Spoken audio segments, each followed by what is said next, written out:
Hello, everybody. Good evening. Good evening. Trying to still get set up here properly. My goodness gracious. That should be all right.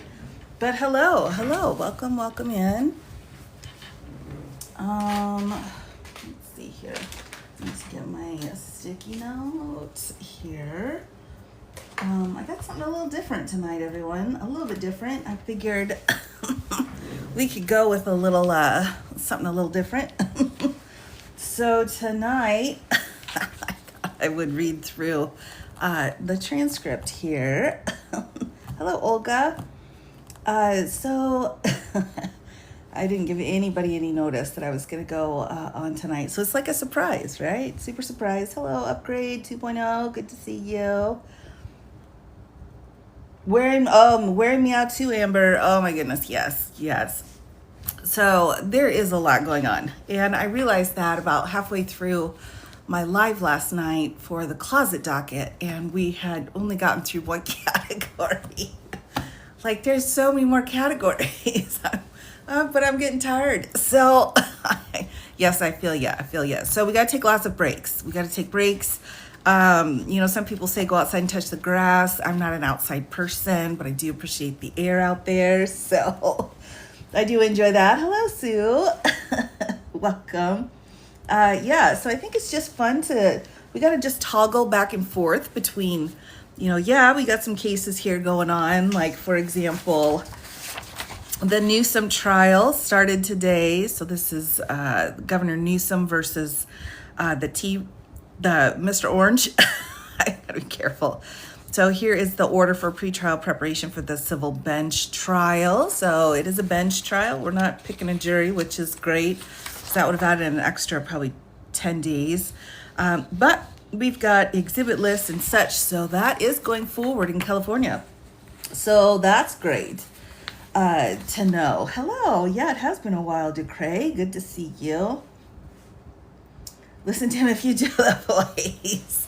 So with that, this is very, very important, but we mustn't forget about all of the absolutely bananas other stuff going on with this administration. So I was just, playing around as you do, looking for the transcripts. And if you go to the National Archives, they will have all speeches for the presidents as best as they can, transcripts for all of their speeches. So you can go in and you can read the transcripts. You can print them like I have done. And so you can get a real feel for the, orator mastery of the situation. Oh, thanks so much, Ducray. Yes, I thought, pink and purple tonight. So a lot of people have been talking to me about this press conference that he did on August 11th. Now, I know this is probably a surprise to no one, but I don't really watch the press conferences. And that's because, it's hard. It's hard to watch. It's painful to watch. So, I gotta pick my pen tonight. Which one we're gonna do? Oh, let's do purple. Oh, that's fun. Anyway, so, but this last one that just happened on the 11th, some people were saying that it was kind of a big deal because there were some comments that he was making that were pretty suspicious. It is. I know it's hard. I know. But why does this great question? Have no idea. Hello, Lee. Hello, NAC. Hi. Welcome. Good evening, Steffi. So I thought, let's read it. Let's read through this transcript. I've not seen the press conference.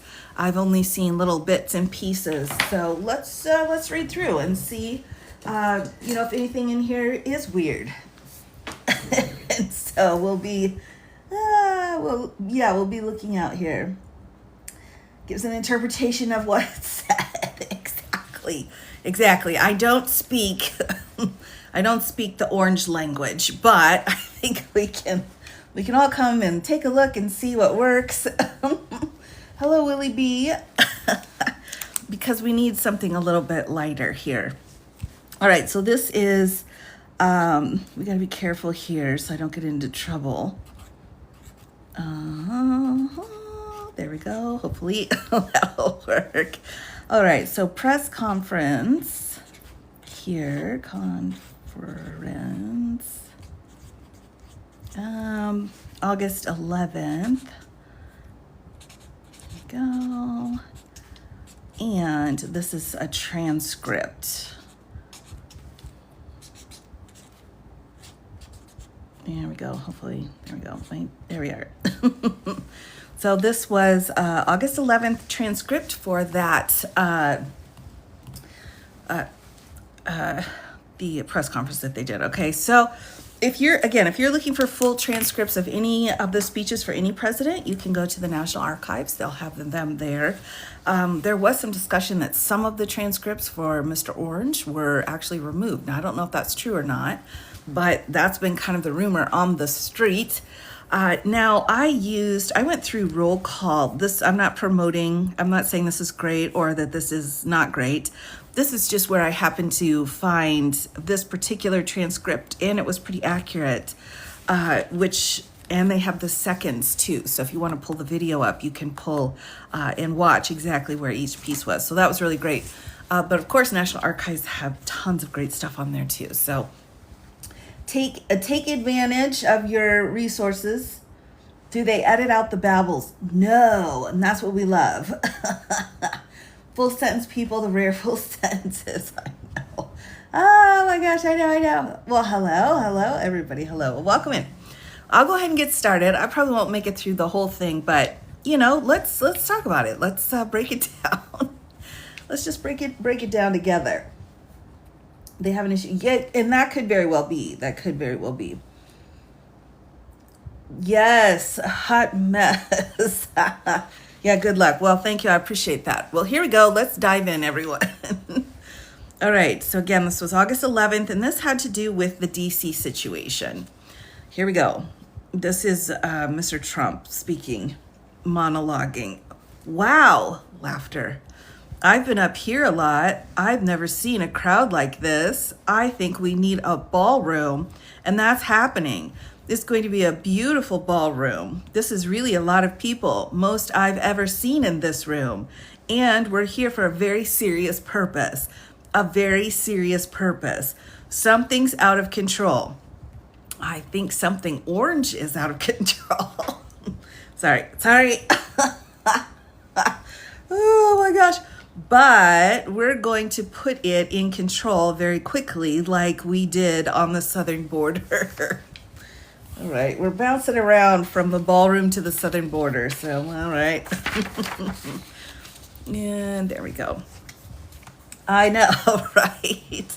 Oh, I might do his voice a little bit towards the end, but this is going to be too much for me to do my Cupid voice. But maybe later I'll toss it in. All right, I'm announcing a historic action to rescue our nation's capital from crime, bloodshed, bedlam, and squalor, and worse. Does he know what that word is? That's a question mark for me. This is Liberation Day in DC, and we're going to take our capital back. We're taking it back under the authorities vested in me as the President of the United States. He says that a lot, actually. I'm officially invoking Section 740 of the District of Columbia Home Rule Act. You know what that is. I don't think he knows what it is. And placing the DC Metropolitan Police Department under direct federal control. So, all right. Oh my gosh. And keep in mind too, everyone, that DC, because it's the District of Columbia, it's not a state. If you were to take a look at it like a normal state, he would actually be the governor of that state. So if there was a DC state, the president would be the governor. And then you've got multiple other people, city councils and local ordinances and such, but that's just how it's kind of set out. So it might be like, oh my gosh, he's going after the Capitol, but no, maybe that's part of it, but the other part of it is that this is the only place he can grab jurisdiction.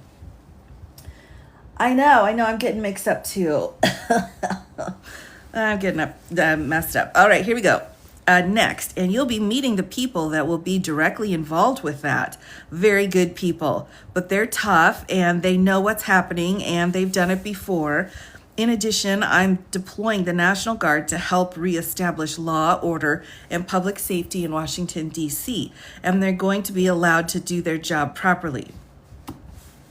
And you people are victims of it too. You know, you're reporters. And I understand a lot of you tend to be on the liberal side, but you don't want to get mugged and SA'd and SHOT and then unalived. And you all know people and friends of yours that happened. And so you can be anything you want, but you want to have safety in the streets. Again, we're trying to, go through and figure out what the heck he's saying here. You want to be able to leave your apartment or your house where you live and feel safe and go into a store to buy a newspaper. Do people still do that?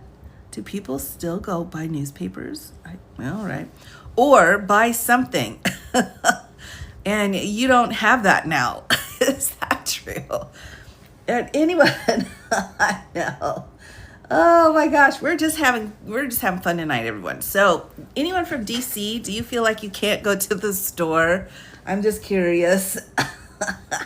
Oh my gosh. All right. The murder rate in Washington today is higher than that of Bogota, Colombia, Mexico City. Some of the places that you hear about as being the worst places on earth, much higher.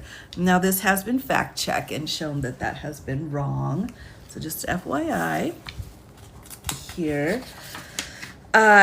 This is much higher. The number of car thefts has doubled over the past 5 years. And the number of carjackings has more than tripled. Murders in 2023 reached the highest rate probably ever.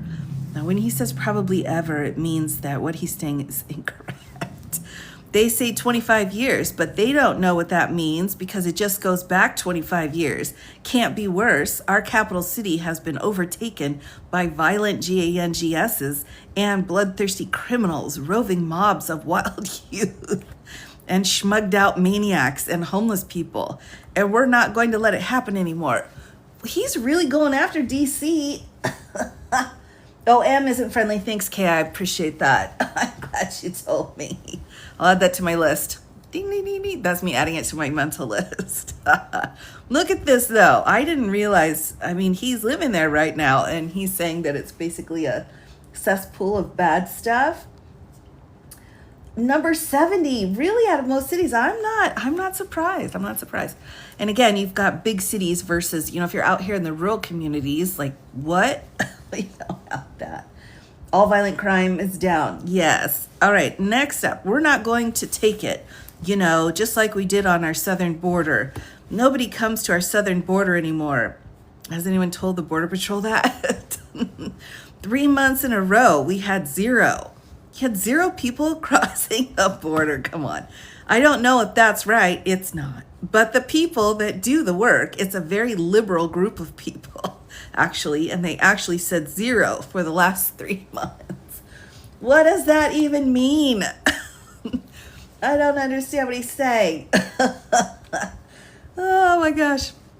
Nobody thought a thing like that was possible. And when you say, take a look at the numbers, I just saw some charts. These are different cities throughout the world. Red is, okay, the red is a place called Washington, D.C.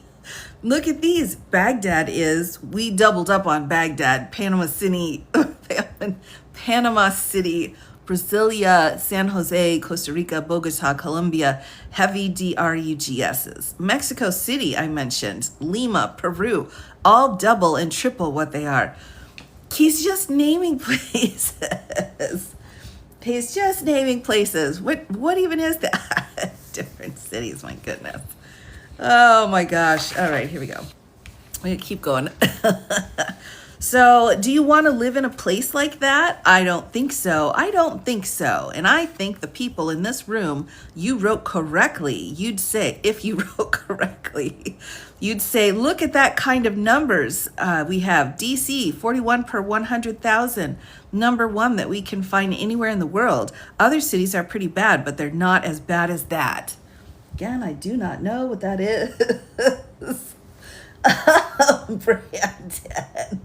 Oh my gosh. All right, here we go. Here we go. This is the distinguished, elegance of the presidency here. That where you want to live? The reporters of the world, juvenile offenders and crimes against persons, as they say, it's getting worse. Not getting better, it's getting worse. And we had a recent indication. There was a story about a man who was just left. He quit because he was asked to do phony numbers on crime, and we're going to look at that. I think Pam's going to be looking into that, but he was asked by the city, I guess, that we don't want to show the real numbers. Let me do numbers so it looks like it's going down, not going down. And under Biden, it was a disaster, and nobody did anything about it. We're going to do things about it like you wouldn't believe. Every American has a constitutional right to be able to access and petition their government in safety, and countless federal officials and employees likewise have the right to carry out their jobs, I don't know what, in peace without being SHOT. That's not right, but all right. As you know, I lost a very good person a while ago who was SHOT waiting for his wife. I did not know that. It's possible. In my opinion, there's truly no way to know what buckets of rubbish he's getting fed by his people. So, all right, here we go. He was in the car. They robbed his car. They SHOT'd him. They unalived him like it was nothing to do. Like it was nothing to it. She was walking to the car. Wait a minute, I thought it was a he. He was in the car. All right, she was walking to the car. She was. It's a horror show. This issue directly impacts the functioning of the federal government and is a threat to America. Really, it's a threat to our country. We have other cities also that are bad, very bad. So is it a he or is it a she? That's trying to take some of the legitimacy of that story away a little bit. Memphis is worse. That's a good question. Which city is the worst?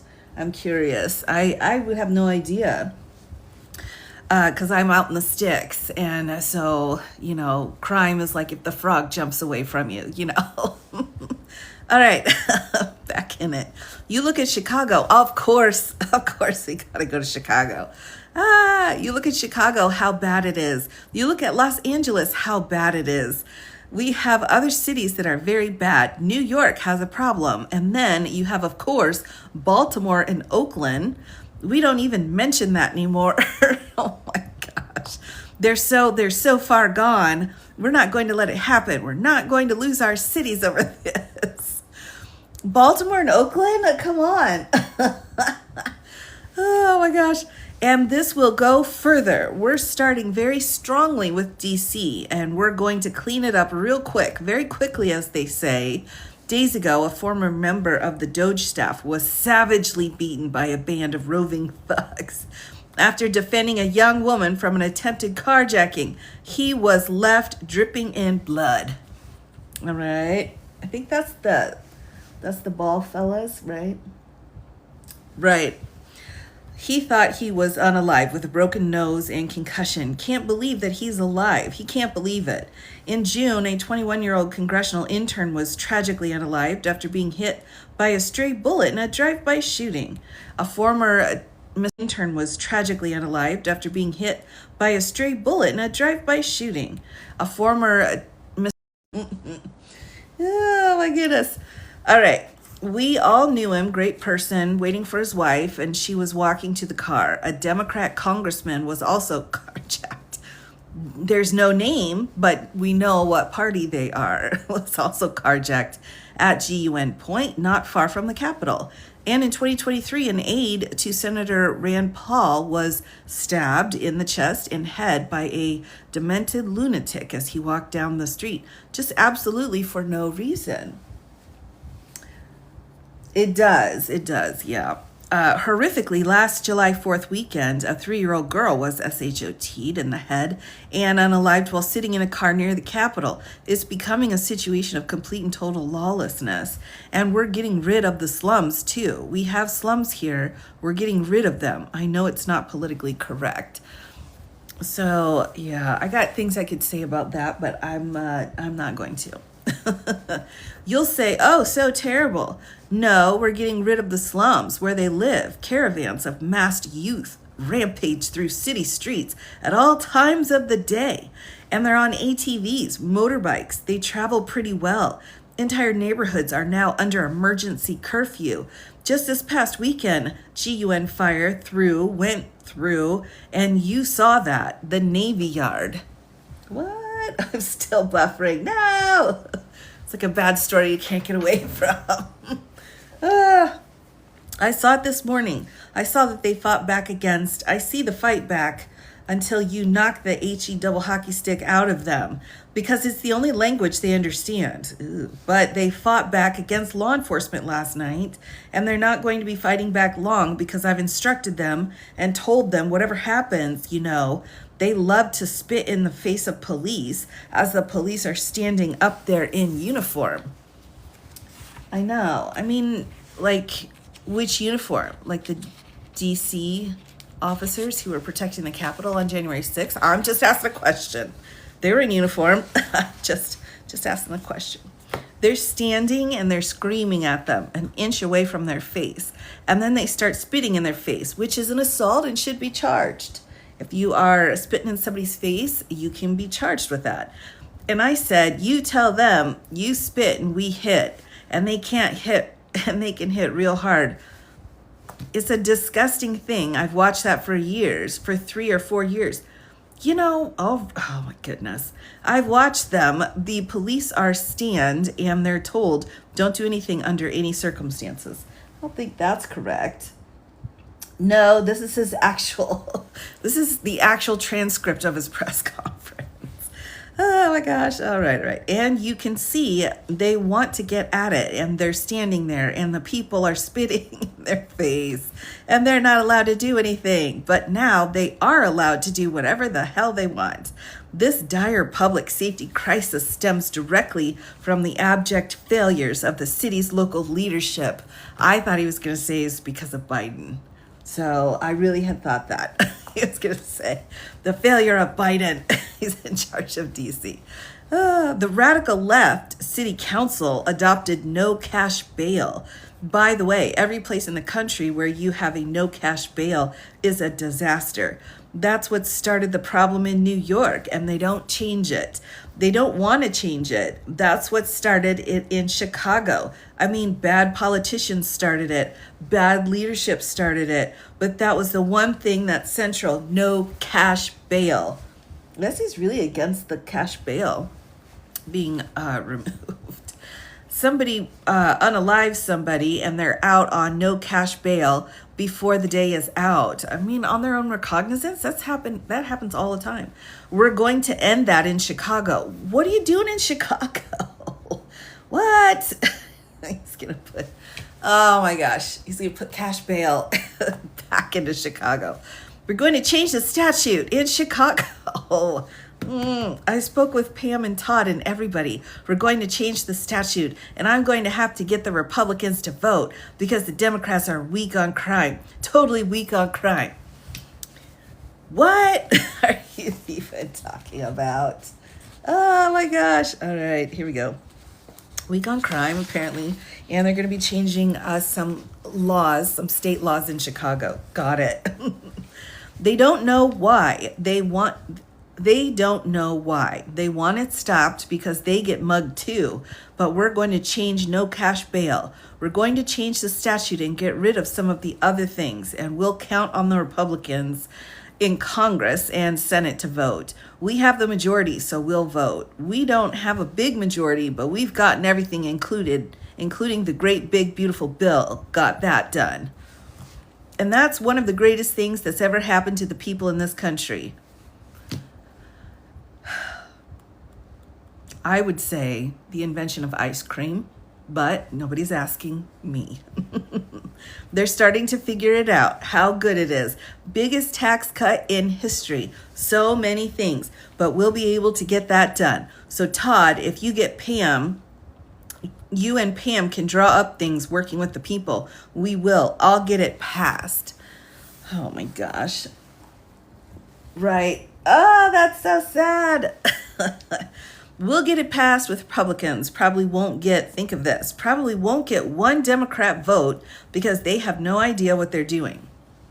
That's why they want men playing in women's sports. What the is that? That's a fact check moment. That's why they want transgender for everybody. Everybody's transgender. Oh my gosh. And they just got walloped in an election in a landslide and they haven't changed one thing. What? I just don't even get. Right, transphobia, exactly. Like somebody here is obsessed with that. It's not us. All right, next. I saw the other day a certain gentleman who's very well-known politician, Democrat, was fighting like hell that men should be allowed to play in women's sports. They just don't get it. They said it's an 80-20 issue, and I think it's a 97-3 issue. And I don't know who the three are. I've never heard anybody come. Nobody's ever come up to me, sir, you have to let men play in women's sports.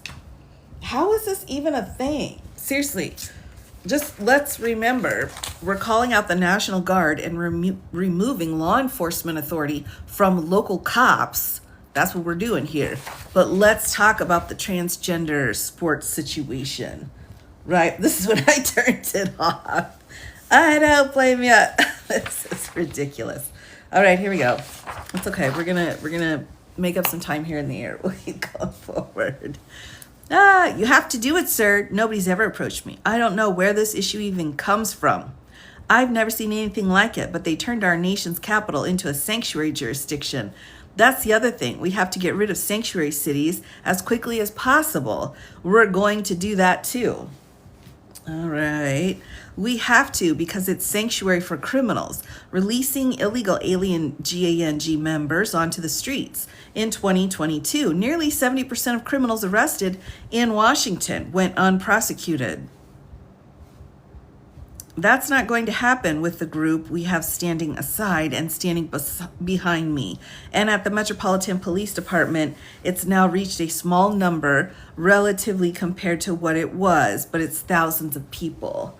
So this is prosecutorial discretion on which cases you go forward on, right? Because we've got a probable cause in order to indict, but if that probable cause isn't going to get you over the finish line of beyond a reasonable doubt, yeah, you'll pull the case. Next, we have thousands of police. I was told today, sir, they want more police. I heard the number 3,500 police. That's a lot of police, 3,500. I thought they were going to say we only had 30 policemen or women. They said we have 3,500. We need more. You don't need more. That's so many. I've never heard. That's like an army. So hold on. He is saying that a DC doesn't need any more cops. I'm not sure that he has all the information he needs to make that call. Yeah, 3,500. I mean, all right. He's like, that's enough. You don't get any more. How can you need more than 3,000? It just happened 2 minutes ago. Sir, they've requested more police. Oh, what do they have? About 3,500, I said. 3,500. This is not a big area. It's ridiculous. What you need is rules and regulations, and you need the right people to implement them, and we have the right people here. For goodness sake. All right. Next, that I can tell you, look at the border. Biden said there's nothing you can do. Kamala was the border czar. Man, she never called one of the Border Patrol agents who are great. The Cubes is great. Never spoke to anybody, never went there, but she was the border czar and everybody said it was impossible to fix. I fixed it in 3 months. I'm not sure it's fixed. I mean, I don't know if it's, I'm not sure if the borders are fixed. Yep. Yeah, he is such a baby. Oh my goodness. Also, this is the timestamp, everyone. So if you want to actually look at the press conference yourself and match up the quotes here. No, really, I fixed it in the first week, but really fixed it over the last couple of months. And I mean literally to a point where I said 0 illegal people entering our country in the last 90 days. Pretty amazing. It's time for dramatic action. We're going to do the same thing over here. It's going to be a very safe city soon. So I'm curious, let me ask the chat this. Do you think anyone has across the border without proper paperwork in the last 90 days, 3 months? Do we think that, let's just fact check it. Is that true? Well, right. Yeah, exactly. No, Felix, come on, Felix. It's just laughing. Right. Okay. Right. So again, nobody has come in 90 days over the border. That's huge, right? Because he's just absolutely making up information. And so when people ask, like, well, how's it been going? Well, nobody's come over the border in 90 days. I mean, that statistic sounds pretty great, but, it's not true. Next, we're not looking to take years because a lot of people DIE in years, and we've got some incredible people in this country, except we have to allow them to do their jobs, and that we will deliver like nobody's ever delivered before. I actually think it's easy. If you're competent, it's easy. If you're incompetent, it's impossible. But I'm very competent. Last week, my administration surged 500 federal agents into the district, including from the FBI, ATF, DEA, Park Police, and U.S. Marshal Service, the Secret Service, and Department of Homeland Security. A lot of nations, they don't even have anything like that. They got some police, and they're rough police. I'm waiting for the point he's trying to make here.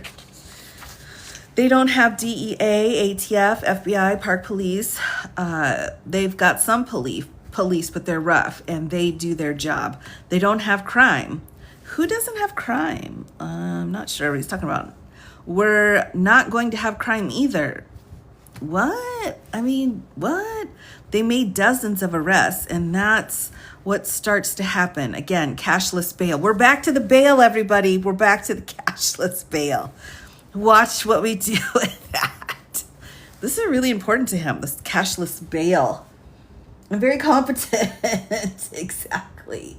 Oh my gosh, are you kidding me?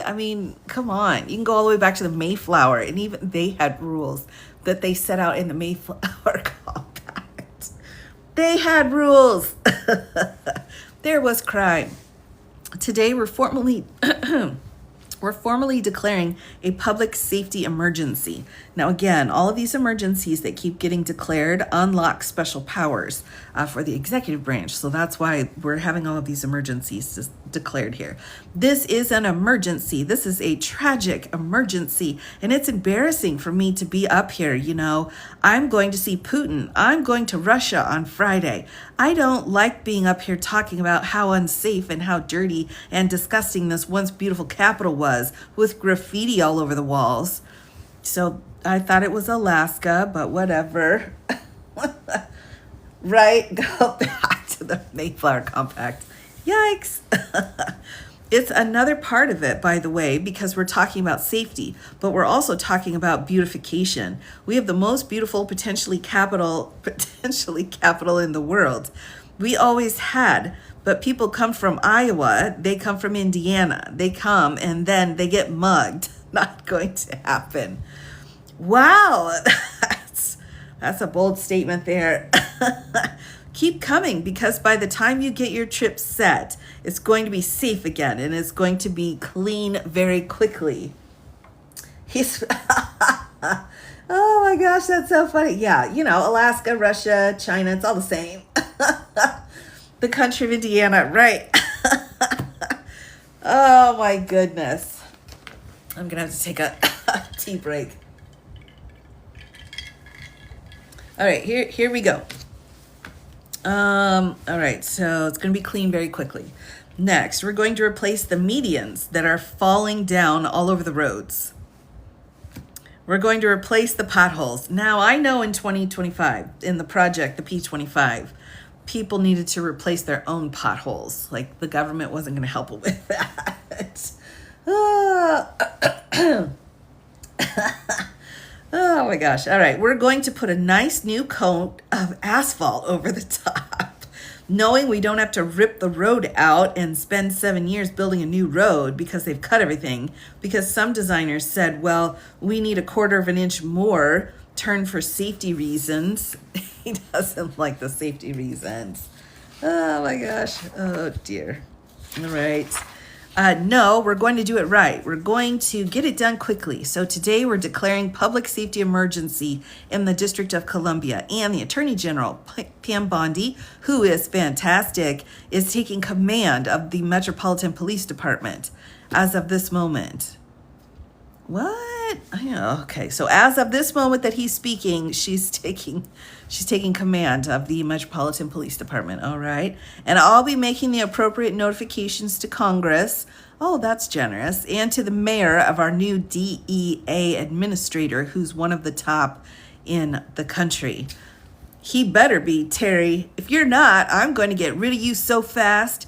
Terry Cole. Terry, thanks. Very good. We just got him. Most highly recommended person. And you'll be designated as the interim federal commissioner of the Metropolitan Police Department. Okay? And you run them tough. They're good. You have a lot of good people. You have people that shouldn't be there. You also have people that shouldn't be there. They got in there because of woke, but you have a lot of great police, and those people are the ones that want to help you. This city will no longer be a sanctuary for illegal alien criminals. We will have full, seamless, integrated cooperation at all levels of law enforcement, and we'll deploy officers across the district with an overwhelming presence. Overwhelming presence? But he said 3,500 was enough. Is that not? No. You have more police and you'll be so happy because you'll be safe. When you walk down the street, you're going to see police or you're going to see FBI agents. We're going to have a lot of agents on the streets. You're going to have a lot of essentially military, and we will bring in the military if it's needed, by the way. I don't think anything you can do is going to make it safe for a woman to walk down the streets. So this is maybe just for the benefits of certain people, but not others. We're going to have National Guard, but Pete Hegseth will tell you about it. We'll bring in the military if needed. People say, oh, that's so terrible. He's going to bring it in. It's been used many times over the years. I don't think we'll need it. I think we've got so many great people, including the people that are in the police department, with proper leadership. They'll immediately begin massive enforcement operations targeting known GANGSs. The implication is that law enforcement hasn't been working on taking these groups down before. So does he think like TC just doesn't go forward on any case, doesn't do any investigation?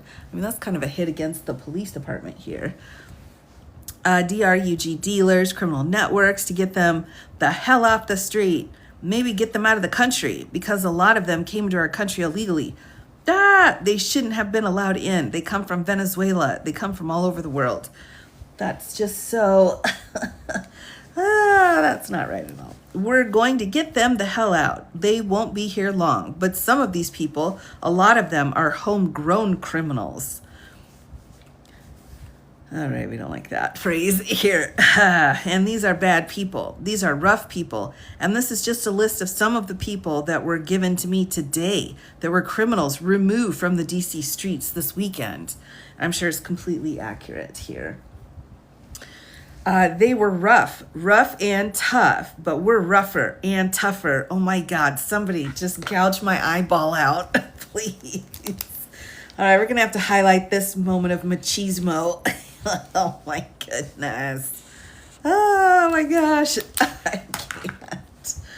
All right. They were rough and tough, but we're rougher and tougher. Look at these people here. Nothing, they're not going to be your local school teacher.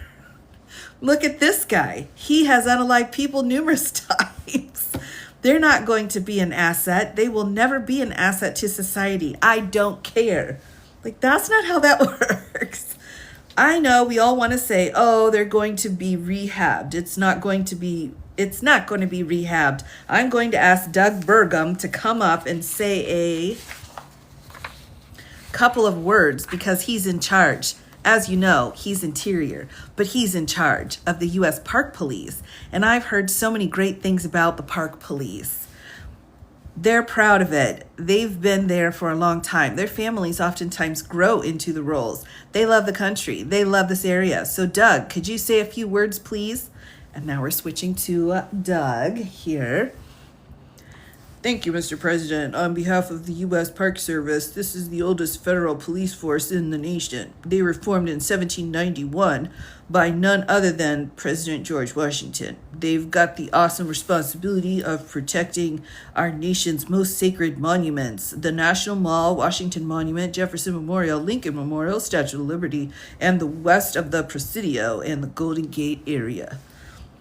These folks have tens of millions of visitors each year, the kind of people that President Trump's talking about that come from around the country and around the world to see our sacred and learn about our history and our sacred monuments. They've been doing a fantastic job, but they're so pleased. The rank and file that President Trump is now allowing them to enforce the law, as those of you that live in the city may know, that the circles and triangle parks that are spread throughout D.C. are actually federally park property. So the U.S. Park Police also have responsibility for that. They became littered and homeless camps under the Biden administration. All of you saw that since President Trump's executive order on March 27th, making D.C. safe and beautiful again, the U.S. Park Police have removed over 70 homeless camps. Is it like one camp per tent? That's what I'm wondering about. Just curious. And President Trump also talked about beautification. They're stopping and enforcing the laws against graffiti on our monuments. They've removed over 80 specific attacks against our history with graffiti on our monuments. So they continue to do a great job, whether it's in their vehicle, on foot, or on the mounted police that you see around the National Mall. And President Trump, they thank you. The rank and file is so happy to be enforcing the law again.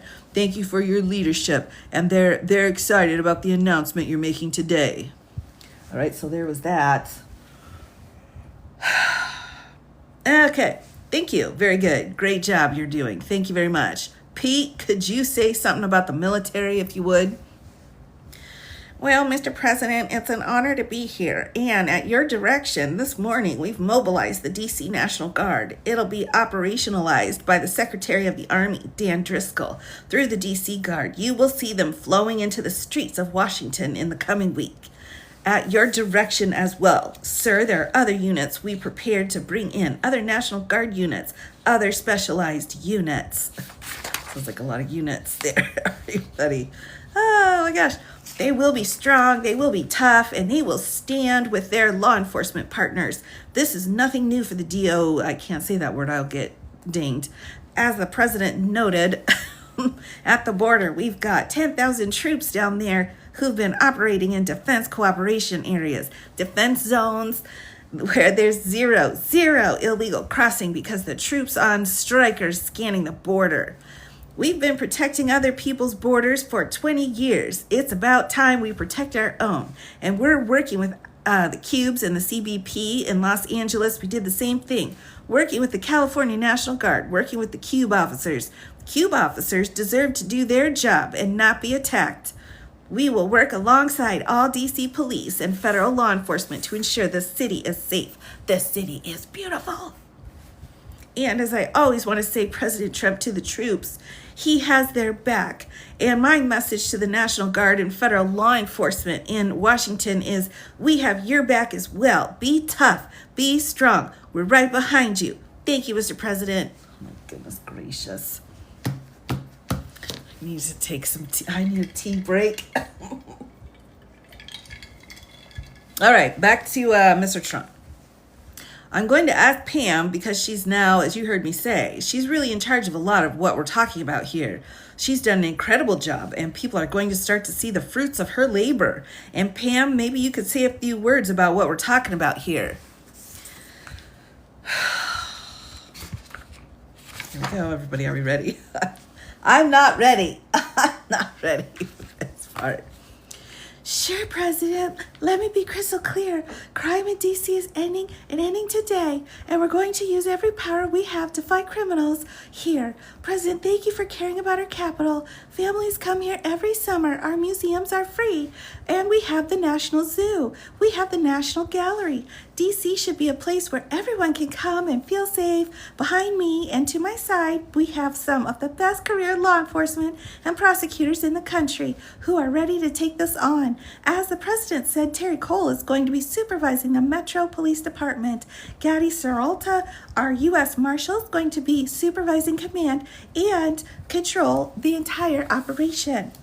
Our Deputy Attorney General, Todd Blanche, sorry, and I will be working with them closely, along with our great FBI Director, Kash Patel. Kash is going to talk to you in a minute about what we did in Virginia recently with the Governor Youngkin.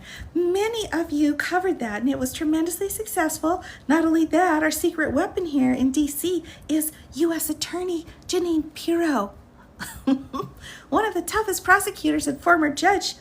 She's going to be talking about juvenile crime, how it's out of control here, and what she's going to do to fight back. No more crime rampant in our beautiful capital. No more teenage girls beating a disabled man to unalive. No more of that. No more drive-bys. We're going to do everything we can and work with the ATF Director Driscoll, and Commander of the Army. We're going to all work together. That's what we're all going to do in this room. All right. All right. Here's her last piece. We work together. We fight. Do not underestimate one person in this room. We're going to make DC beautiful. We're going to make DC safe again. One other thing, just at the wharf a few days ago, an area of the wharf, Terry Cole reached out to me. Not even nightfall on the weekend, where so many families and tourists go. A guy's overdosing from fentanyl on a park bench in the middle of families around. I mean, she must not get out very much, right? I mean, goodness gracious. They administered Narcan and saved his life. No more of that. The President of the United States is going to clean up D.C., and we're going to be there to help him, and we're going to be successful. Thank you. All right. Fare thee well to the Pam voice. Thank you, Pam. Kash, talk about Northern Virginia, if you would. Northern Virginia, we had big success.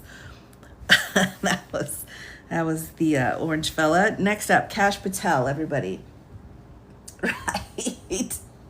I know. How can I do any other voice than that of annoyance? Thank you, Mr. President. Thank you, Attorney General Bondi, for your leadership, Deputy Attorney General, the rest of our interagency partners. Mr. President, the following what happened when you let good cops be cops. And I just want to highlight that before I get into Northern Virginia. This year alone, under President Trump's administration, we've had over 4,000 child victims identified and found. That's a 33% increase from the same time period last year. 33% increase. We had a seizure of 1,500 kilograms of bad stuff up to date. That's 25% increase since the same time period last year. And just to put it in perspective, 1,500 kilograms of the F is enough to unalive 115 million Americans. 115 million Americans. I love how they just use this to say we've saved lives. We've saved people's lives because we have the pills. Like, oh my goodness. Cops are getting after it. The FBI's arrested 19,000 people this year alone. Thanks to President Trump's administration, that's double than what were done this time last year. And we have also arrested 1,600 people who've committed violent acts against children. 270 of them were human traffickers of children. Now let's just note this number here, 1,600. So about that many were also arrested and taken to court for January 6th and found guilty or pled guilty and have now all been pardoned. So just put that out there. Mr. President, this is what happens when you have great leadership of the Attorney General with Pam Bondi. Your administration's priority of protecting the homeland and protecting American citizens and protecting our children. And the unalive rates are plummeting. We are now able to report that the unalive rate is on track to be the lowest in U.S. history, in modern recorded U.S. history, thanks to this team behind me and President Trump's priorities. And how do we do it? And what are we going to bring to D.C.? What we did in Northern Virginia, thanks to Terry Cole and Governor Youngkin and the team, we stood up a task force out in my Northern Virginia field office. And we said, let's let good cops be cops. Let's get them the intelligence and what they need, and let's get the red tape out of their way. This is so frustrating because he's going to keep saying this crap. Let's the good cops be cops. So the good cops follow the law. So they are cops. Like, what are you trying to say? That there's too many rules that you have to follow because of the Constitution? It's like pesky rules. Good cops are cops that follow the law. They're not just waiting in the wings, waiting to actually be regular cops, all right? So that's very frustrating that they're making this about, well, if the cops get out of hand, who cares? They're just doing their job. That's a bad cop. If a cop gets out of hand, you're a bad cop. A cop that doesn't get out of hand, you're a good cop. It's just kind of that simple. Yeah, there's bad cops, exactly. Exactly. So he's reversed it. He's like, the good cops then are the real cops because they can go out and do whatever they want. And let's get DOJ partnered up with us to bring great prosecutions. And that's exactly what we did. In 1 month, we arrested 545 violent felons, 545 in the state of Virginia, thanks to Governor Youngkin's participation. These are arrests, by the way, not indictments. And that simplicity in law enforcement is what's coming to Washington, D.C. When you let good cops be cops, when you give them the intel they need, when you work with our Homeland Security Task Force, when you work with Terry and Gaddy, and I go way back to Miami. These guys are great leaders in their respective departments and law enforcement capacities. And when you have the DOJ and President Trump driving behind this mission, we're going to clean up Washington, D.C., and we're going to do it the right way, the lawful way, and we're going to make sure Washington, D.C. is safe again. Thank you, Mr. President. Thank you, Attorney General. Right, whatever. All I can remember is when Patel was on the stand in the Anderson case in Colorado, and the judge was like, I can't believe any of the words coming out of your mouth. Like, that's on the judicial record. Sometimes I go through that transcript and just read that part. All right, here we go. Back in. Back in here. All right, Donald Trump.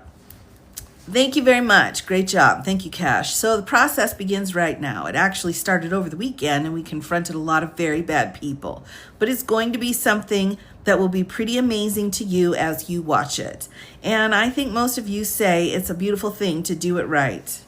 We're going to be removing homeless encampments from all over our parks, our beautiful, beautiful parks, which now a lot of people can't walk on. They're very dirty, got a lot of problems, but we've already started it, removing the encampments away, trying to take care of people. Some of those people, we don't know how they even got there. Like, where are they going? You know, if you get rid of this, where are you putting them then? I'm curious. Where are they being shipped to? Some of those people are from different countries, different parts of the world. Nobody knows who they are. They have no idea, but they're there. We're getting rid of people from underpasses and public spaces from all over the city. There are many places that they can go, and we're going to help them as much as you can help. But they'll not be allowed to turn our capital into a wasteland for the world to see. I don't know. I think that's really more Congress that's doing that, but you know, that's my opinion. The Metropolitan Police Department, the federal authorities, will be supported in the effort, a really big effort, the 800 DC National Guardsmen that will put on much more if necessary, much more. You remember I said I offered 10,000 at once, like for January 6th. He offered that much? I'm not sure about that one. Remember, I said to a certain person, a person who I thought always was highly overrated, not very competent, but I said, if you need them, we'll give you 10,000 of the Military National Guard.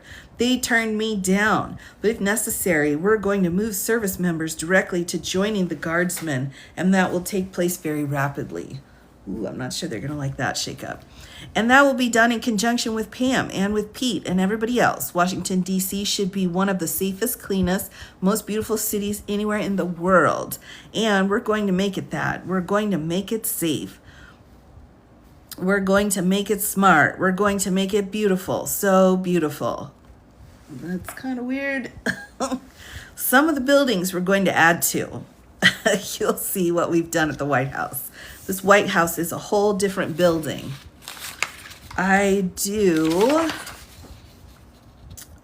see that my part-time, hold on a minute, everyone. I missed that word. Where was our transition word here? I do. Okay. I do that in my part-time, because it's a natural instinct as a real estate person. Oh my goodness. I was very good at that, and I was very good at fixing things up.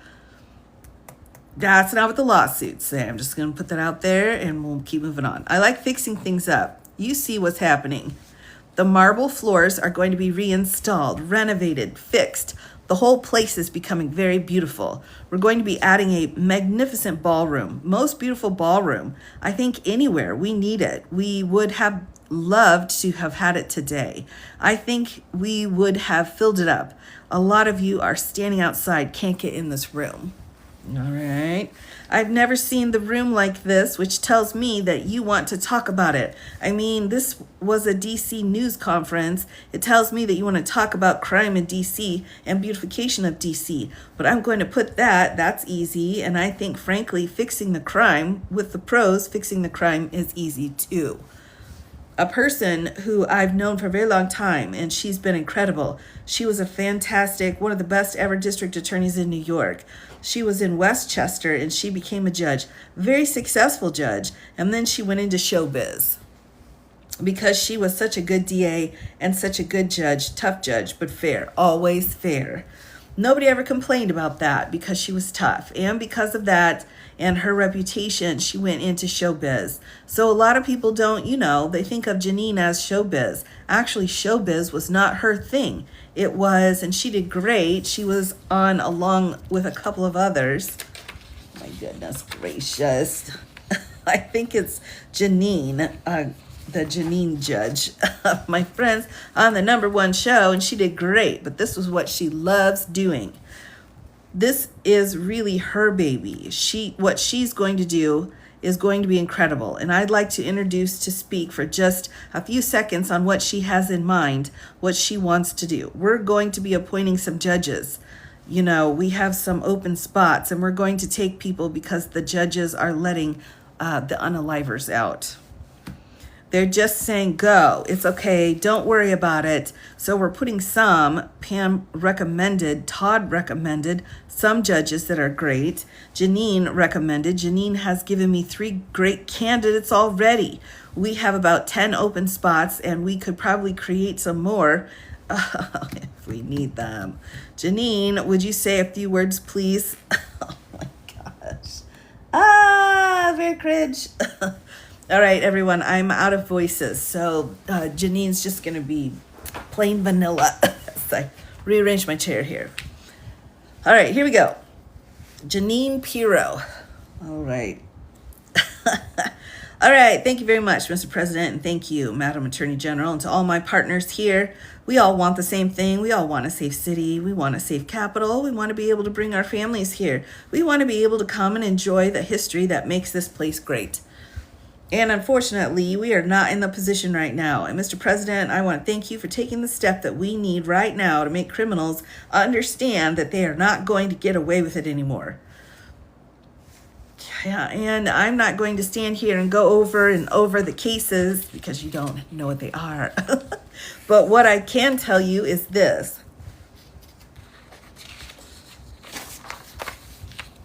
I see too much violent crime being committed by young punks. Oh my gosh. Oh my gosh. Oh my goodness gracious, young punks. Hey, the 1950s called. They want their word back. Who think that they can get together in GANGSs and crews and beat the hell out of you. Oh my goodness. Oh my goodness. Or anyone else. They don't care where they are. They can be in DuPont Circle. They don't know that we can't touch them. Well, they do now, ma'am. Why? Because the laws are weak. I can't touch you if you're 14, 15, 16, or 17. So if you're a child, oh my gosh. And you have the GUN. Oh my gosh, this one's just the horror of it all. I convict someone of shooting another person with an illegal GUN on a public bus in the chest, intent to unalive. I convict him, and you know what the judge gives him: probation. Says you should go to college. We need to go after the DC Council and their absurd laws. We need to get rid of this concept of no cash bails. Back, everybody. No cash bails back. Now, from just listening to what she's saying here, this makes me think that it's been a long time since Miss Piro's actually been in a courtroom or has really done any kind of actual practicing of the law. All of this is leading me to think that, she hit her peak a few decades ago, but things have changed since then. Things have changed. Right. We need to recognize that the people who matter are the law-abiding citizens, and it starts today. What about the law-abiding non-citizens? Just curious. And it starts today, but it's not going to end today because the president's going to do everything we need to do in order to make sure that these emboldened criminals understand we see you, we're watching you, and we're going to change the law to catch you. Again, who writes the law? The legislative bodies do, not the executive branch. She's not hip to the times. Well, yeah, I mean, I toss out a lot of, bits and bobs that don't quite fit properly. But at least be in a courtroom. Do some practicing before you just come in and you're like, well, I'm going to convict everybody. Like, first of all, you don't convict anybody. That's for the judge, and you're not a judge. So that's how that goes. And my final note is this. These kids understand that the jurisdiction through the state attorney general, Brian Schwab. I did a poster of the young man from Doge who was beaten bloody with severe concussion, a broken nose, and then I did a poster of what happens to those kids because I can't arrest them. That sounds nefarious. Oh, no. I can't prosecute them. They go to family court and they get to do yoga and arts and crafts. Enough. It changes today. Thank you, Mr. President. Wow. Oh my gosh, that's awful. Thank you, Janine. You're welcome. Great job. Thank you. If I could, I just signed some executive orders. I'd like to have Will please come up and we'll let the people know what we signed. Do you want to put them down? Yes, sir. Go ahead. A short while ago in the Oval Office, President Trump signed 2 crucial executive actions to deal with the emergency crime conditions. Oops, sorry, everyone. I got a puzzle piece. Wish me luck. Did I do it? No, I missed it. Okay. All right, everybody. Oh, come on. Oh, we got it. Second try. Phew. Got the puzzle piece. All right, here we go. Emergency crime conditions we're currently facing in the District of Columbia. The first of these was an executive order, as President Trump said before, invoking his powers under Section 40 of the Home Rule Act to take federal control of the D.C. Metropolitan Police Department. Will Scharf, continuing to go on. Along with that executive order, President Trump signed the statutorily required notification letters to Mayor Bowser and to the relevant House and Senate committee leaders. The second major executive action that President Trump signed was a presidential memorandum directing the Secretary of Defense to utilize the National Guard to address the conditions we see on our streets here in D.C. It also authorized the Secretary of Defense to work with state governors and utilize their National Guard units if necessary. These are bold, decisive steps intended to combat the out-of-control crime conditions we've seen in D.C. streets for far too long. And I am deeply proud of that part of the administration that's finally coming to terms with these issues, sir. Thank you very much. Yes, sir. Thank you. So just to conclude here, my goodness. Washington, D.C. should be one of the safest, cleanest, most beautiful places anywhere in the world. It was years ago.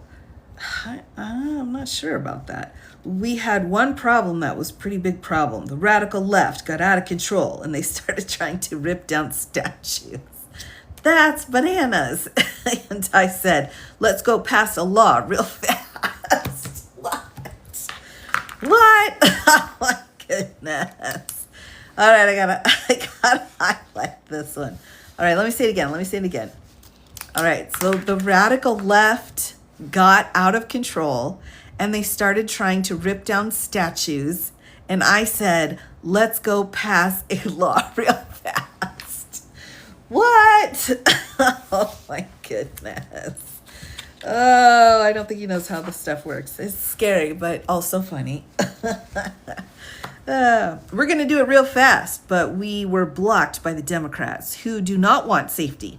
Nobody gets it. I don't get it. They don't get it because they can't get votes. I don't know how they can win an election with this, but they don't want safety. And I found an old statue, very old, early 1900s, that said, if you so much as touch or even think about destroying a statue, so we had a statute, and then we have a statue, or a monument in Washington, D.C., you go to jail for 10 years with no probation, no anything. In other words, slightly different than what we have today. Today we have cashless bail. We're back to the cashless bail, everybody. Oh my gosh. I think it's the fourth time now. That's the theme of the of the press conference, apparently. There you get jail 10 years, no curtailed sentence, 10 years. And we took it out. Nobody used it. It was never used before, you know? It's harsh. And you remember they started to rip down a statue of Abraham Lincoln. I said, that's a tough one to rip down. Oh my gosh. What? That's crazy town. Oh my gosh. So here's my question. Where are they going? Can I just ask that? Where are the statue people going? Statue defendants going, right? Are they going into prisons? Because we don't have any beds left. Are they going into local jails? Well, if they're doing more than 1 year, you got to get out of the jails. So are we building facilities? So then the question becomes, are we going to build one facility that can house, 5,000 people? And the only people in there are the ones that are like desecrating statues. Does that sound right? To the ballroom. Well, that's a good question. Re-educating facilities. Oh my gosh, that scares me so much. Don't say that again. They already taken some place in hospital. Well, right. And of course, the hospitals, what are they going to be able to do? Right. So yeah, this is looking pretty unrealistic here. All right, here we go. Trump again says that he was pretty good, Pam. I think he was pretty good. When the ropes started going around Abraham Lincoln to pull him down, Andrew Jackson, others, and they were heading to the Jefferson Memorial. Thomas Jefferson, they were going to do a big number there. I said it's time, and I signed the statute immediately. We had it updated. We made it use the same, all passed by Congress. I don't remember Abraham Lincoln being pulled down. Was I not paying attention? Does anyone remember that? Was there an attack on Lincoln and Jackson and Jefferson? I think you must be dreaming. Did I miss it? Did I miss the story? No one's come for Abe. Only on January 6th. That's what I was saying. That's what I thought. I'm like, I believe the only attack was perhaps the feces on the walls of the Congress. But I could be wrong. Oh my gosh. All right. Interesting. I'm going to look that up actually. That's I'm anxious to see what had happened with that. All right. So, and then the law passed the Congress. All right, great. And I announced it's 10 years in jail, no probation, no anything, 10 years, no curtailed sentence if you so much as touch a statue. Well, that's not his job. So you can say what you want and you can say all the lies you want, but that's not actually true. And it was an amazing sight, beautiful sight. Everybody just left. The ropes were hanging around Andrew Jackson. I thought they were on Lincoln. And there were two ropes. Okay, they were. And there were two ropes on Abraham Lincoln. Right. No, yeah, he doesn't get to decide. Exactly. Now, here's my question, everybody, again, because, it's getting late. Here's my question. I wonder if they were reusing the ropes from the Pence situation on January 6th. I'm just tossing that out there. I'm just thinking out loud, everybody. All right, next. That they left the rope, but everybody just left. And that was the last problem we ever had. That was the last problem that we ever had with the statues. They were going wild. And somebody came to me and said, sir, in 1910, Don't you want to give an exact? Because you'll say Donald Trump gave us wrong dates around like early on. You know, if I'm slightly off, they make you sound a little bad.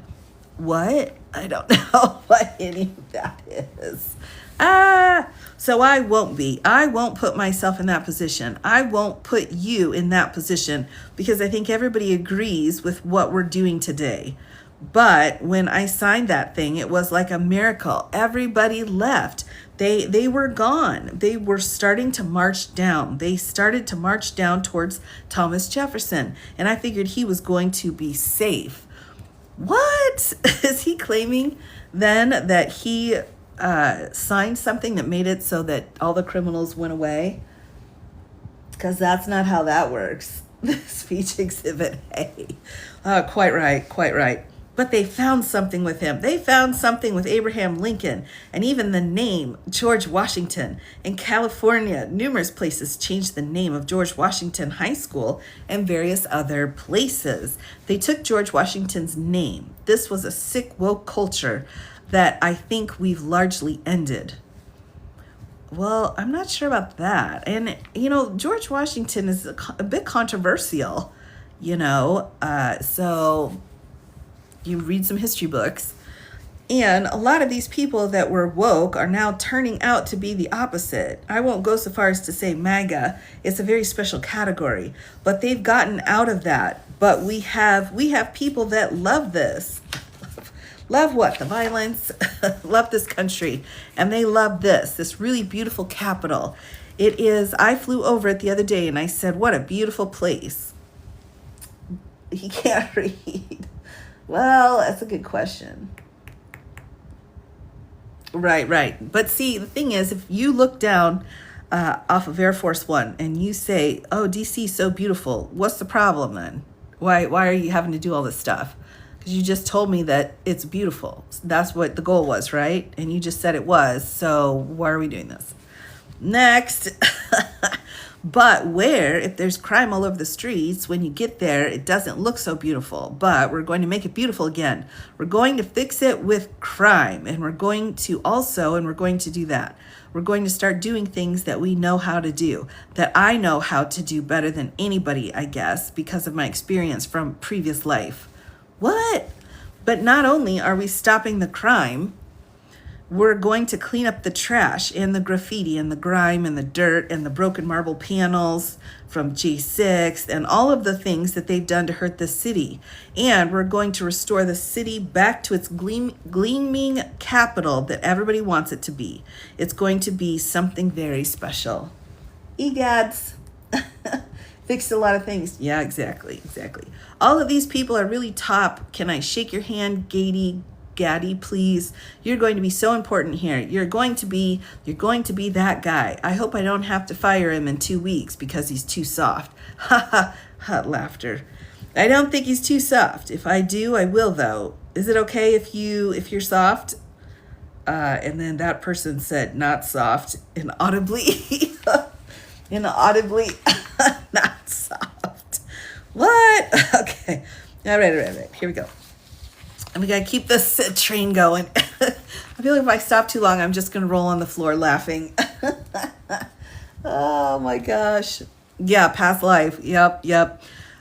So, whoa, we're going to need an intro piece here. All right. So, the last phrase here, there isn't one. So, the dude said not soft inaudibly, and then Trump over here says, let's make sure we get this right. Weak and pathetic, like so many people. I will fire you so fast. Laughter.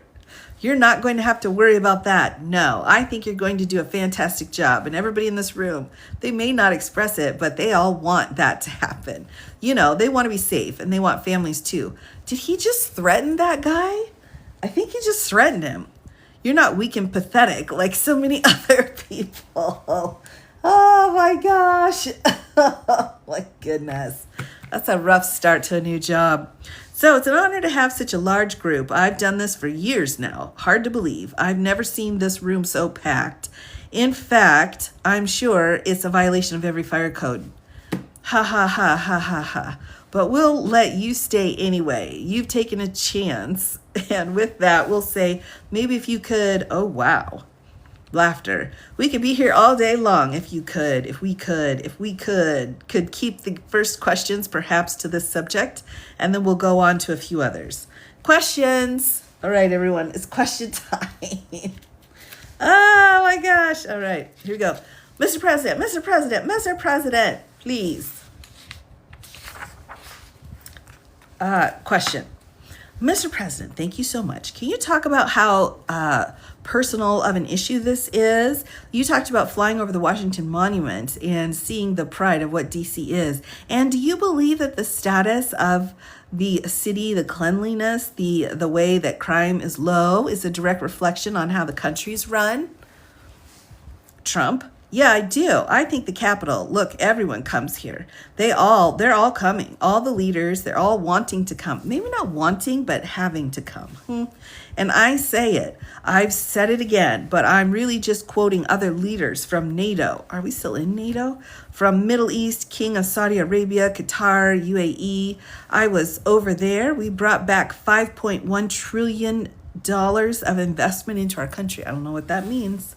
But I was, a month and a half ago, I was at NATO. We had a great thing, agreed to put up 5% instead of 2%. 2% they didn't pay. 5%'s already paid. We had a great meeting, and they all said the same thing, that they said our country was unalive. They thought our country was gone. 1 year ago, they said our country was unalive, and now you have the hottest country anywhere in the world. What is he even saying? What is this? I mean, what? We're talking about 5%, then 2. What is it? I don't know. Oh my gosh. Let me just do this first sentence again. But I was, a month and a half ago, I was at NATO. We had a great thing agreed to put up 5% instead of 2%. 2% they didn't pay. 5%'s already paid. What? I don't know. Oh my gosh. All right. We do. We have the hottest country in the world right now. Like, maybe because it's a dumpster fire? I don't know. Is that where the heat's coming from? Asking for a friend. The tariffs have helped. Oh, man. It's given us not only the money, it's billions, trillions of dollars of money, but it gives us great power over our enemies. What are they using the money on? Because they've, just completely done, any education's gone. Any of our social services are pretty much gone. So where's the money going to? That they're like, oh, we brought in all this money. Okay, great. Well, what are you going to do with it? Well, we're certainly not going to give it to people that need it, right? Angry. All right, here we go. Billions, trillions of dollars of money, but it gives us great power over enemies. We solved 5 wars with Pakistan and India. What? Are we? Oh my gosh. We just solved one at Azerbaijan, and as you know, and Armenia. He's solving wars. I mean, is that the right word? Do we solve wars? Right. He never answered the question. He really didn't. He really did not. No, but I think that's a legit question for wars. Do we need to solve them? We solved wars that didn't exist. He has all the best words. The wars that he started.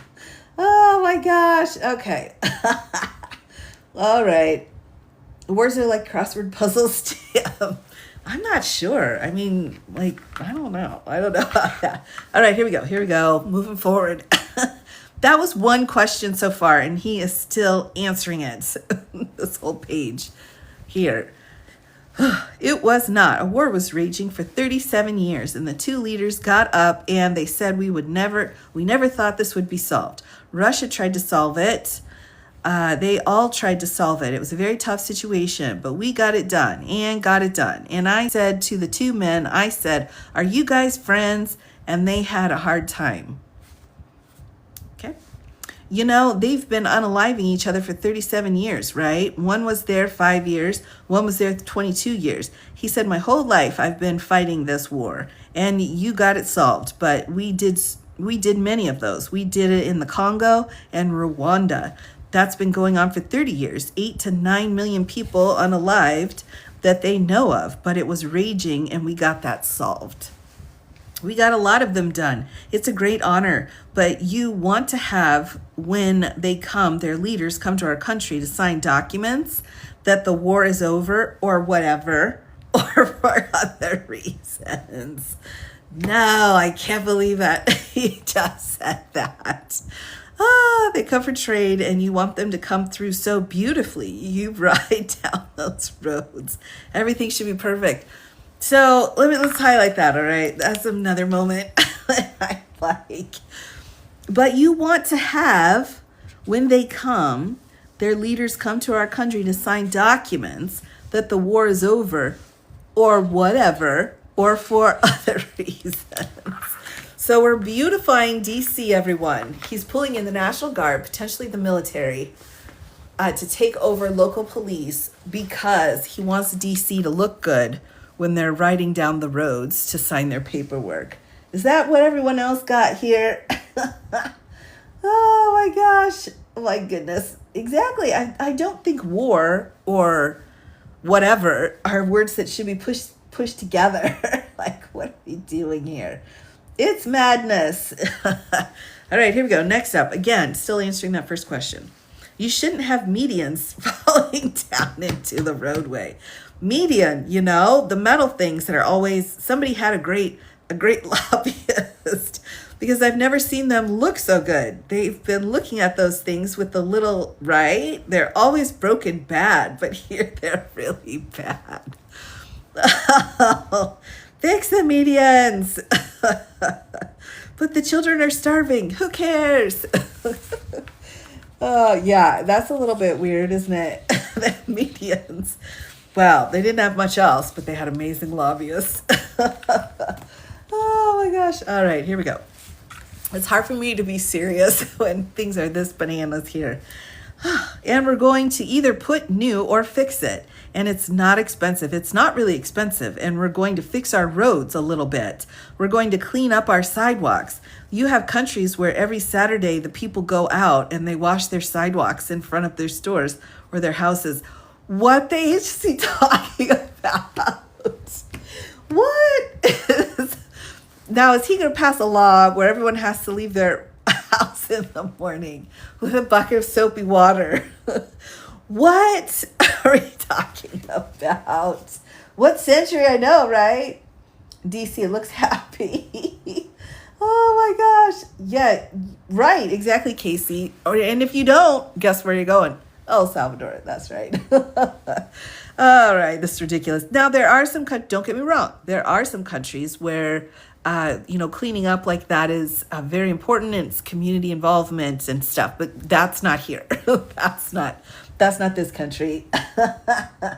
Washing the sidewalks, everybody. And you're paying for your own bucket too. Oh my gosh, that's so funny. Right. All right, here we go. They scrub. And there's more. There's more. Oh my gosh. They scrub their sidewalks. So we aren't quite at that level yet. I don't think, Gaddy. We're not quite there yet, but maybe we will. They go out and they scrub. I think it's so beautiful to hear that and to see those stories. What? But we're going to make it clean. But just to finish your question, it's a very, very strong reflection of our country. Look at that, though, everybody. After all that time and all of that, bologna sandwiches, he answered the question that she had presented. I think that's very interesting, right? I think that's quite interesting. Now, I will note, and you can fact check me on this, everybody. I believe in the 50s, in the true 50s, that one of the things the ladies of the house, I don't want to call them housewives, but that's what they were at the time. They would go outside and clean the front stoop off and make it incredibly, clean, because that was like showing some kind of respect for their own home. So there'd be a competition on who had the cleanest stoop out there or front stairs. So maybe he's thinking about that, maybe. Do you remember that? Every time I go and sweep off the steps in front of my front door, I always make sure to say, may or may not be the one and only time I'm doing this. Either way, you should be thanking me. That's how I put that. Yes, wash the sidewalk. Exactly. That was, and use bleach. Whoa. I mean, that was the thing. That was the thing to do. But, then it gets taken for granted and blah, blah. Okay, moving on. Here we go. And when they see a bad city, my father always used to tell me, that's not a good sign, if you've read any of the biographies. Yikes. I had a wonderful father, very smart, and he used to say, son, when you walk into a restaurant and you see a dirty front door, don't go in. Because if the front door's dirty, the kitchen's dirty also. Same thing with the Capitol. All right, I think that's an interesting notation. I'm not sure it can apply the same with the Capitol because we don't really have kitchens, right? But I think it's worth saying. Okay, if our capital's dirty, our whole country's dirty, and they don't respect us. So it's a very good question, actually. Right? Didn't he get into trouble with mold and a bunch of other violations? Yeah, both him and his dad. I mean, they were slumlords, I guess. They were the bad people trying to make people pay 5 times more than a property was worth in order to stay there. So, yeah, that's what I'm thinking, Doughboy. That's what I'm thinking. Exactly. And actually, in one particular piece that I've read, talks about how Mr. Orange would negotiate with them to get an extra $100 a month. And this is back in the 80s, everybody. And then he said he would provide air conditioning if they paid an extra $100. And so they're like, okay, yeah. So he would bring in a little window air conditioner and put it in there. And they're like, well, there you go. That's your $100 extra a month. Like, there's all kinds of shady stuff going on there. Shady. All right. And there we go. Mr. President. All right, let's see. We've got time for one more question here, everybody. All right, Mr. President, sir, question for you on the specific issue. Do you expect more cities to follow DC's path if this goes through? So the idea is that Chicago, LA, San Francisco, would they expect similar action? Yeah, try this banana sandwich in San Francisco. See how that goes, buddy. What we've seen in DC. And the other question, sir, there's reporting that the administration is going to reclassify marijuana. Would that send mixed messages that marijuana is okay? Drugs and some DRUGs are okay, but we're trying to clean up crime. How do they go hand in hand? That was a lot in that question. There's a lot to unpack there. So here's his answer. We're only looking at it. That's early. But, somebody reported it, which is fine. We're looking at it. Some people like it. Some people hate it. Some people hate the whole concept of the Mary Jane because if it does bad for the children, it does bad for the people that are older than the children. But we're looking at reclassification. Again, I'm sorry, what was that? And we'll make a determination over the next few weeks. And that determination hopefully will be the right one. What? It's a very complicated subject, the subject of Mary Jane. I've heard great things having to do with medical, and I've heard very bad things having to do with just about everything else. Oh my gosh, I can't. All right. But medical and, for pain and various things, I've heard some pretty good things. But for other things, I've heard some pretty bad things. I mean, that's how do you get the word things into one sentence 3 times, right? The other part of your question, I mean, we're just going to see what happens with it all. We're going to have a tremendous success on what we're doing. And you're doing what? No. I don't know what he's doing because he doesn't explain it. Other cities are hopefully watching this. They're all watching, just like everyone's watching here. They're all watching, and maybe they'll self-clean up, and maybe they'll self-do this and get rid of the cashless bail thing. Ding, ding, ding. What is this, 5, 6 times? Oh, my God. The cashless bail, for the love of Pete. Let's go. You're taking it too far, man. And all of the things that cause the problem. I mean, if you go back, this whole thing with cashless bail is a disaster. Oh my gosh. Is there like a business called cashless bail? They're like, we'll give you $100 every time you say that.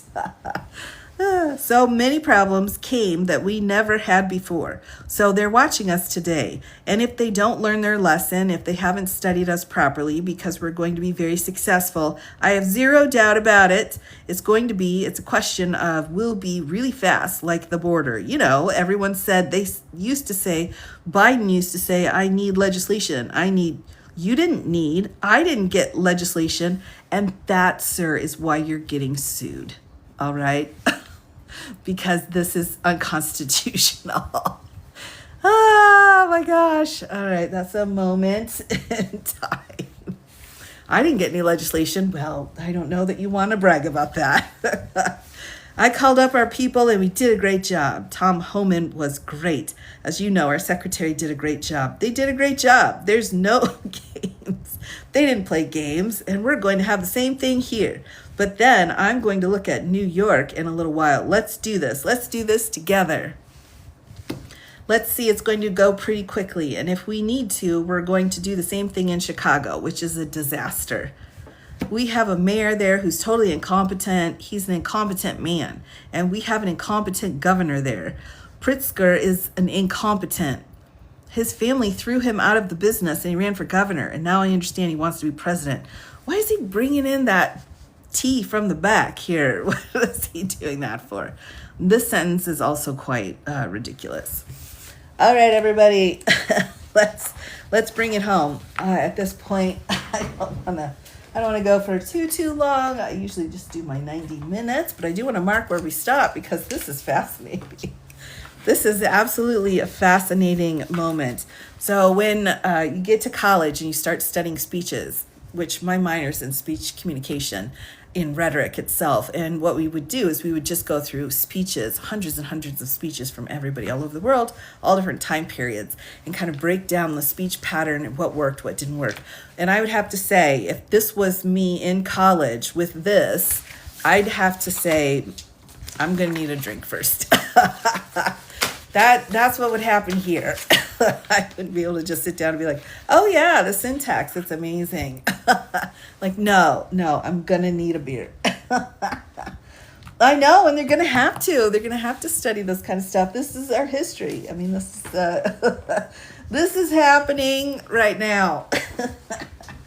Oh my gosh. All right, everybody. Well, with that, I appreciate all of your time coming and hanging out with me. Again, we've got plenty of things for me to read through, but I do want to also have some lives that have a bit of a break so that, we don't overdo it. All right. One more thing too, that I probably will go through at some point in the next few days is not this one. This is the Laura Loomer.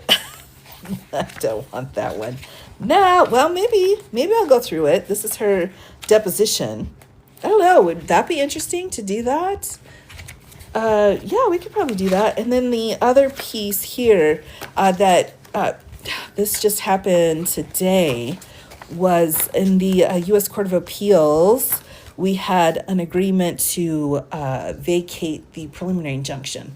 So the funds that were being frozen were involved in this as well. So you'll probably hear something about that. Yeah, the Laura Loomer one is 228 pages. So I'm not going to print all that out. That's crazy town.